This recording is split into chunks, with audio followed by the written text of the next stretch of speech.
네, 여러분 반갑습니다. 전기 트레이너 훈쌤입니다. 2024년 1회 전기공사 산업기사 실기시험이 마무리되었습니다. 이 시험이 끝나고 정말 많은 수험생 분들이요, 바쁘신 와중에도 복원을 열심히 참여해 주셔서 이렇게 총평 영상을 찍을 수 있게 됐습니다. 이 자리를 빌려서 도움을 주신 수험생 분들 감사의 말씀 먼저 드립니다.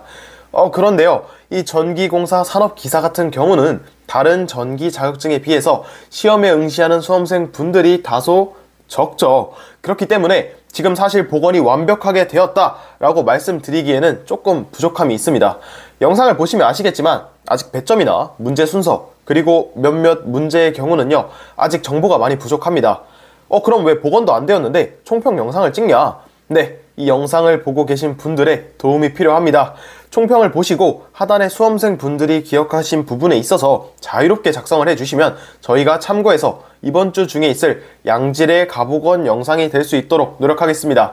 이 점 양해 부탁드리고 서두가 길었는데 바로 1번 문제부터 보겠습니다. 1번은 주어진 물가 자료를 보고 경동선 그리고 연동선의 구입비를 계산하고 또 두 케이블의 구입비를 비교하는 문제가 출제되었습니다. 이 문제는 기출 20개년 중에 2번이나 출제가 되었었는데, 전에는 이 전선의 직경이 2mm 그리고 길이도 2km였는데 이 부분이 바뀌어서 출제가 됐습니다. 지금 이건 기출 문제에 있는 표인데 여기 4mm에 대한 가격이요 226이고 연동선도 4mm에 대한 가격이 226으로 해서 출제가 되었다 합니다. 케이블도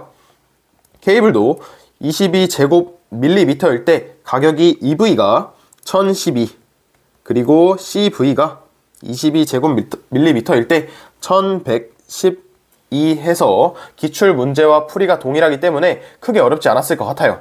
다음 2번입니다. 스틸식을 사용해서 가장 경제적인 송전 전압을 계산하는 문제입니다. 이 문제는 스틸식 이론에 대해 묻는 게 아니라 공식을 알고 값을 직접 대입해야 하는 문제죠. 기출문제와 완전 동일하게 딱 한 번 출제가 되었는데 필기에서도 다뤘지만 공식을 모르면 아예 풀 수 없어서 다소 당황할 수 있었던 문제라 생각합니다. 3번입니다. 노출 배관 공사 시 관을 직각으로 굽히는 곳에 사용하는 재료, 바로 유니버셜 엘보에 대한 문제죠.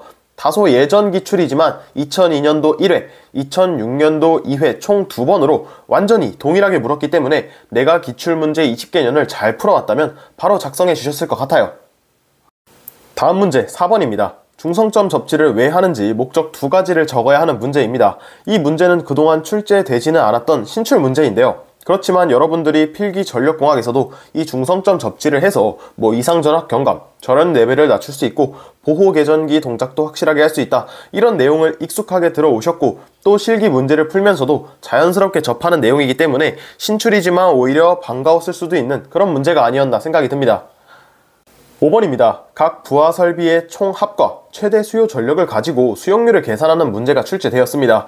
이 문제는 기출문제일 뿐만 아니라 굉장히 익숙한 문제죠. 수용률이라 하는 거는 최대 수요 전력과 총 설비 용량에 대한 비율로 설비를 얼마나 동시에 사용하는지를 나타냅니다. 그래서 각 부하 설비를 모두 더하고 최대 수요 전력에 나눠서 비율로 나타내주면 쉽게 계산할 수 있겠죠.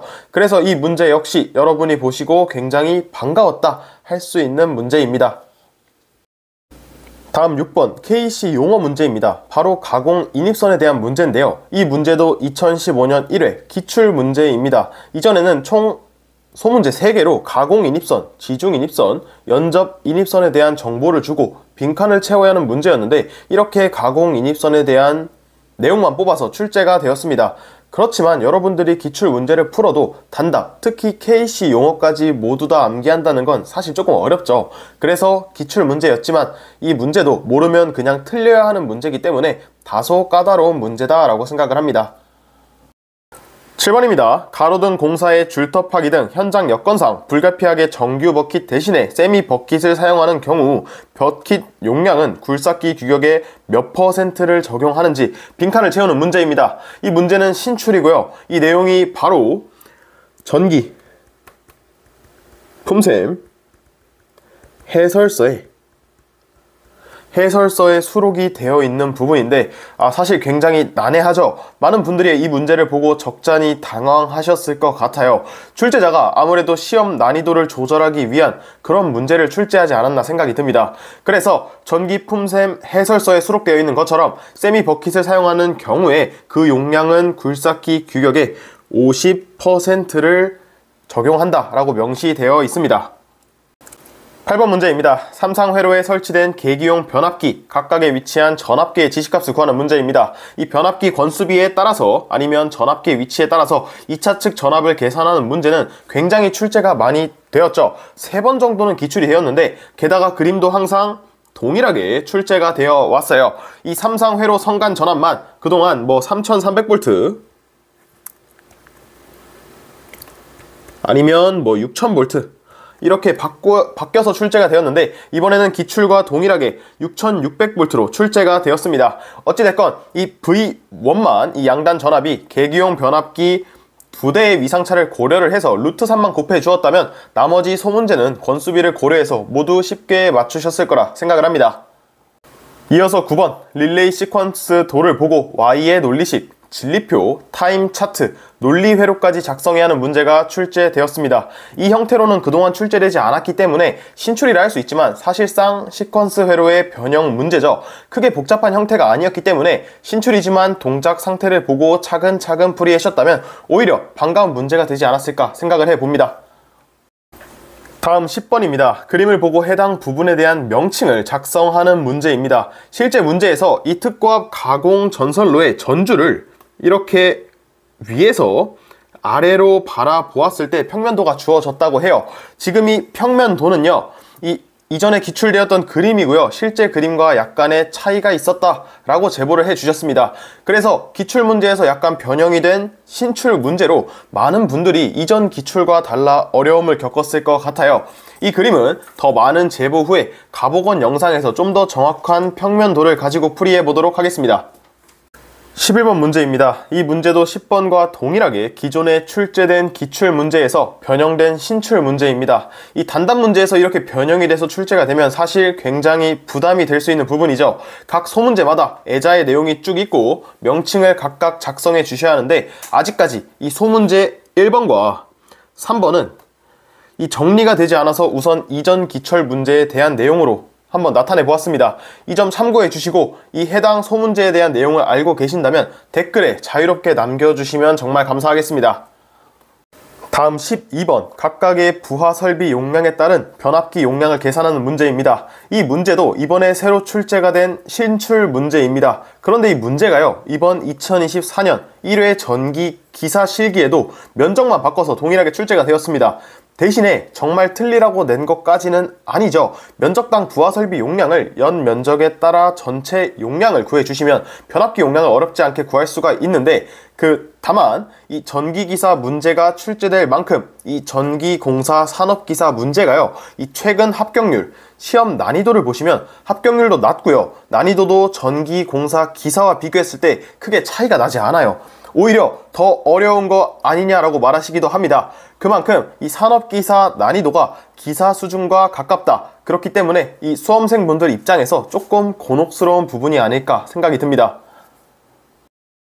다음 13번 문제입니다. 그림과 같이 철주에 접지 공사를 했을 때 접지극의 지하 매설 깊이, 철주와 접지극의 이격 거리는 얼마인지 묻는 문제입니다. 이 해당 문제는요, 2020년도 4회차 비교적 최근에 출제되었던 기출 문제입니다. 대신에 그때는요, 여기에 소문제가 하나 더 있었죠. 바로 지표상의 합성 수지관의 높이까지 물었었는데 이 부분은 제외가 되고 동일하게 출제가 됐습니다.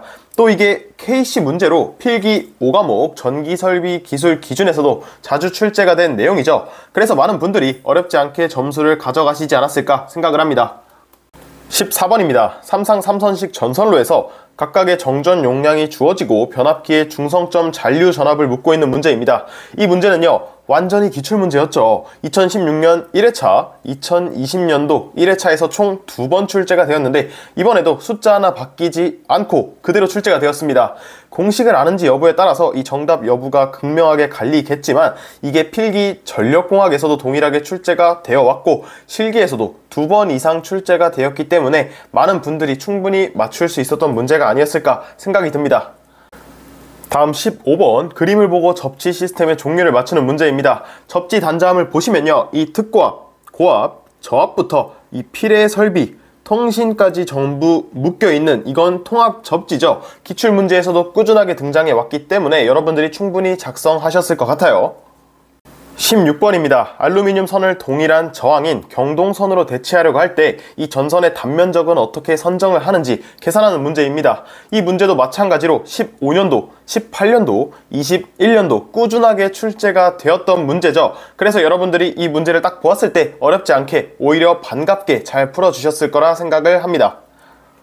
17번 전원을 공급받는 전동기가 누전이 되었을 때 외함에 사람이 접촉하였다면 그 사람이 받는 감전되는 전압이 몇 볼트인지 계산하는 문제입니다. 이 문제가요 예전에 전원이 200볼트로 2003년도에 한 번 출제가 된 기출문제입니다.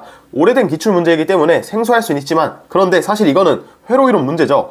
누전이 되었을 때 이 변압기 그리고 이 선로의 임피던스를 무시하면 이 회로가 어떻게 되냐면 이렇게 전원이 있고 2차 측 접지 저항 그리고 전동기의 외함 접지 저항이 있고요. 이 전원은 220V 그리고 2차 측 접지 저항은 10ohm이고 외함 접지 저항은 100ohm이 이 대지의 하나로 접지가 되어 있으니까 직렬 연결이죠. 여기서 사람이 이 외함을 만져서 감전되는 전압은 이 외함에 걸리는 전압이니까 이렇게 병렬로 사람의 저항이 있고 이런 식으로 있을 때 바로 여기에 걸리는 전압이 바로 사람이 감전되었을 때 받는 전압이 되겠죠. 그래서 이 직렬 회로에서 전압 분배 법칙으로 충분히 맞추셨지 않았을까 생각이 듭니다.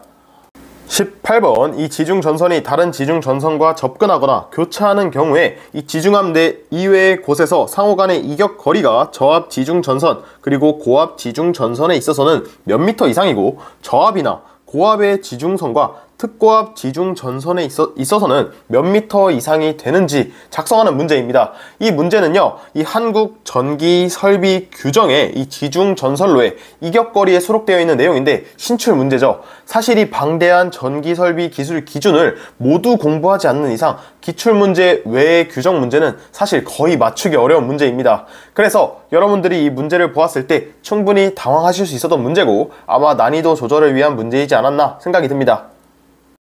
19번입니다. 매입 방법에 따른 조명 방식 4가지를 적어야 하는 문제이죠. 이 문제도 2017년 1회차에 출제가 된 기출문제입니다. 전에는 5가지로 총 100점 5점이었는데 하나를 빼서 4가지 4점으로 출제가 됐습니다. 건축과 조명은 어떻게 매입하냐에 따라서 종류가 굉장히 많죠. 그래서 그 종류 중에 4가지만 원하는 걸 골라서 작성하셨으면 다 정답으로 인정이 되고요. 다 적지 못했다 하더라도 4가지 배점이 4점이기 때문에 맞은 개수에 맞게 부분 점수도 받을 수 있는 문제다 라고 생각을 합니다. 마지막 20번 배관의 심벌을 작성하는 문제죠. 이것도 기출문제에서 꾸준하게 바뀌지 않고 동일하게 묻고 있는 단답형 문제이기 때문에 여러분들이 충분히 잘 작성해 주셨을 거라 생각이 듭니다. 마찬가지로 이 소문제가 명확하게 구분이 되어 있기 때문에 하나만 작성했더라도 부분 점수를 받을 수 있는 문제였다 라고 생각을 합니다. 이렇게 20번까지 총평을 해보았는데요. 기출은 13문제, 신출은 7문제로 신출의 비중이 조금 출제가 높게 되었습니다. 이 시험 난이도에 대한 개인적인 말씀을 드리면요. 최근 출제 난이도와 비교를 했을 때 다소 어려운 시험이었다. 하지만 기출 20개년을 잘 공부하셨다면 합격 기준인 60점은 충분히 받을 수 있도록 출제는 되었다라고 생각을 합니다. 이 신출도 풀 수 있는 문제가 출제되었죠. 하지만 그 나머지 난이도 조절을 위한 단답형은 이 사실상 맞추기 힘든 문제였었습니다. 또 이 기출문제가요 공식을 모르면 부분 점수 없이 그냥 틀려버리는 문제가 많았기 때문에 내가 실수를 했을 때 아쉽게 50점대로 떨어지게 되는 결과적으로 실수가 곧 합격, 불합격을 나누는 시험이지 않았나 생각이 듭니다. 그리고 이 가보건 영상은요, 늦어도 이번 주 중으로는 업로드 될 예정이니까 조금만 더 기다려 주시면 감사하겠습니다. 그 추가로 영상 초에 말씀드린 것처럼 이 부족한 보건 문제에 대해서 여러분이 조금이라도 알고 계신 내용이 있다면요, 이 댓글에 자유롭게 작성을 해 주시면 좋을 것 같아요. 네, 이렇게 마지막으로 시험 치시느라 대단히 수고 많으셨고, 다시 한번 보건에 참여해 주셔서 정말 감사합니다.